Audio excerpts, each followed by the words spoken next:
Je m'intéresse énormément à l'addiction. Nous avons à Ars Industrialis, par ailleurs, Ars Industrialis c'est un groupe, nous avons beaucoup fait de choses sur l'addiction. Et avec des addictologues, c'est-à-dire que nous avons travaillé avec des laboratoires, l'hôpital Marmottan à Paris, le CHU de Nantes en Vendée, et puis beaucoup d'associations de médecins, de pédiatres, parce que l'addiction est devenue un problème absolument colossal, hein, là aussi.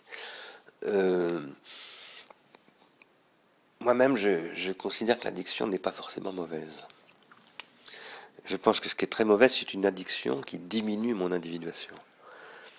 Quand j'aime quelqu'un, je suis addict.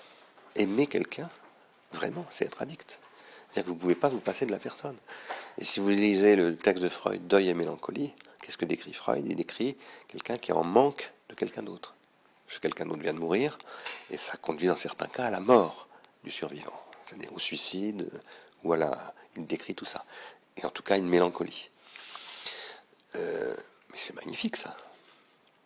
C'est beau, ça. Belle addiction. Winnicott dit ça aussi. Donald Winnicott, qui pour moi est un penseur très important. Pédiatre, psychiatre, très important. Winnicott dit, voilà, il parle d'objet traditionnel, et l'objet traditionnel produit de l'addiction. L'objet traditionnel, c'est le doudou. Bon, si vous avez eu des enfants ou des petits-enfants, on perd le doudou à 10h le soir, on allait se coucher, catastrophe, hein. Catastrophe. C'est vraiment, c'est pas la tétine simplement, hein. C'est le doudou, il se sent comme ça, il pue, etc. Bon.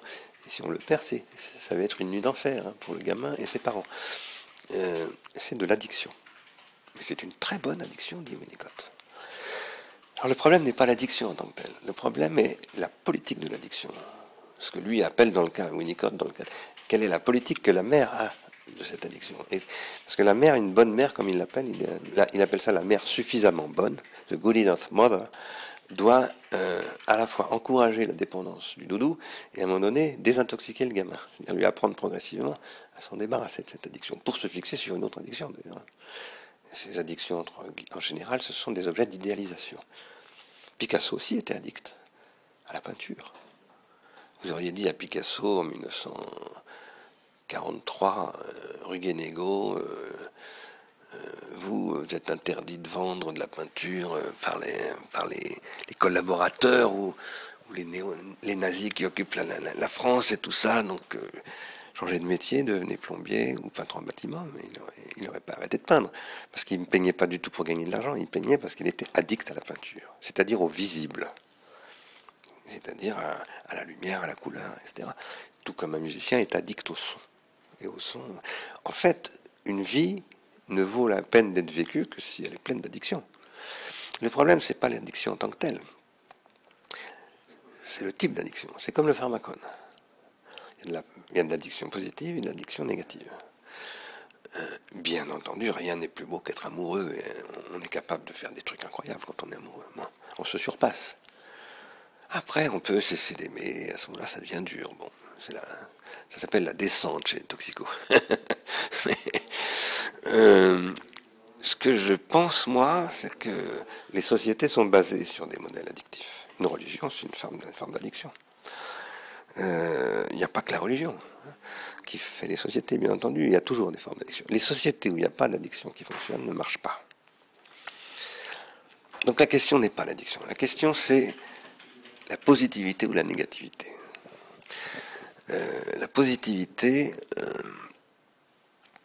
ne se produit que quand ma dépendance, par exemple, de quelqu'un que j'aime, va m'amener à intérioriser cet être que j'aime et à me transformer et à faire entrer l'autre en moi.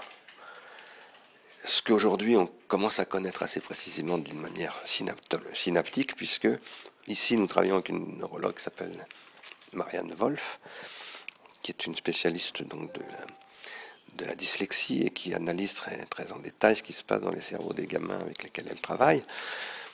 Et voilà, qui a écrit un livre que d'ailleurs nous allons publier en français, nous sommes en train de le faire traduire, qui montre que le cerveau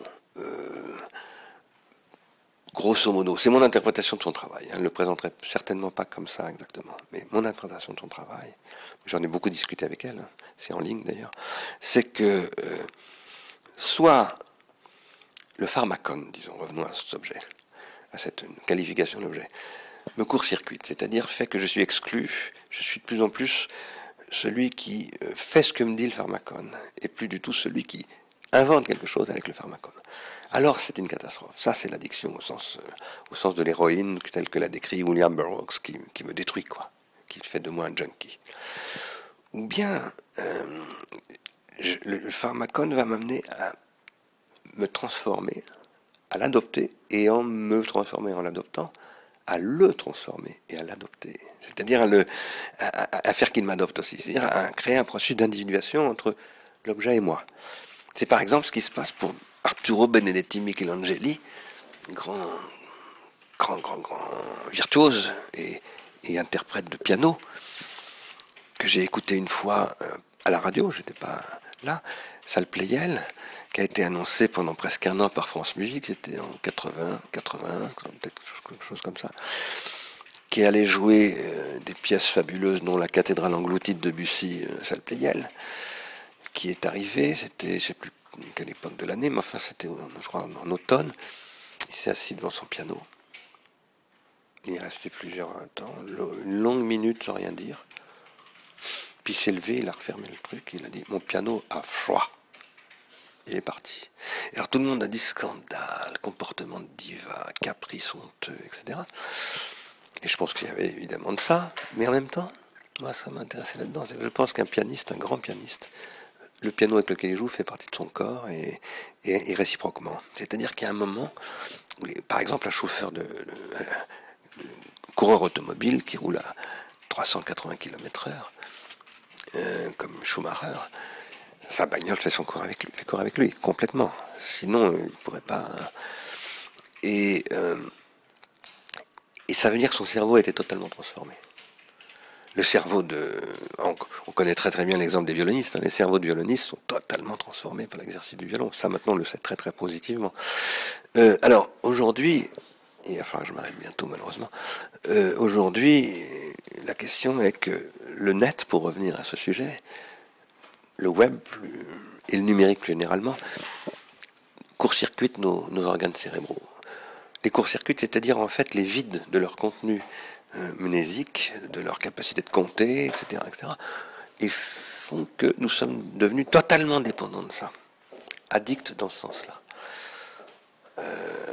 Ce qui reste à faire, c'est maintenant, ce qui est un impératif à mon avis, c'est de créer une nouvelle culture où nous serions capables de nouer avec ces instruments, non plus la relation addictive un peu débile qui fait que dès qu'on va sortir de cette réunion, vous et moi, nous allons regarder ce qui est arrivé sur notre téléphone portable, ce qui est complètement idiot quand on y pense, mais qu'on aurait un rapport véritablement nécessaire, noétique, pour reprendre l'expression que j'utilisais tout à l'heure, c'est-à-dire intellectuel, spirituel, relationnel, intelligent au sens du XVIIIe siècle, créant vraiment de l'intelligence et non pas du mimétisme.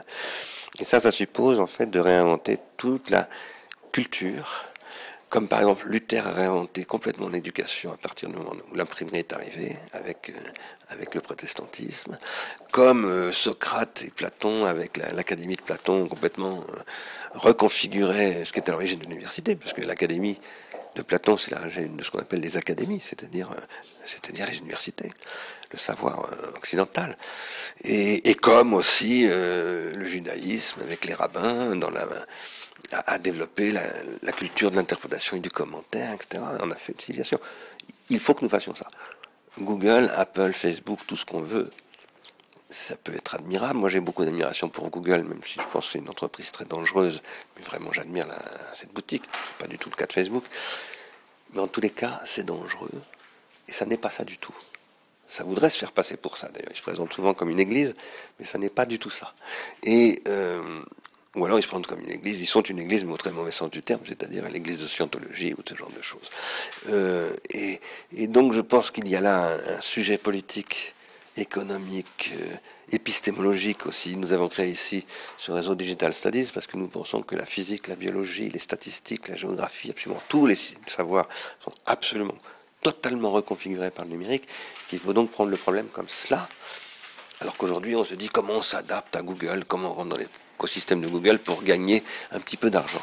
C'est grotesque. Et c'est d'autant plus grotesque qu'en fait, on ne gagne pas d'argent. Parce que dès que Google n'a plus besoin de vous, il vous vire. Ça, c'est ce que Fleur Pellerin avait découvert il y a un an, quand Apple avait décidé de virer une start-up française de la plateforme Apple. Et c'est ce qui se passe en permanence. Moi, je travaille avec des grands industriels du web qui ne veulent pas en parler pour les raisons que je vous disais tout à l'heure, mais qui sont totalement dépendants de Google, d'Apple, et qui, le jour où ils déplairont, éjecteront. C'est plus du tout une démocratie, ça.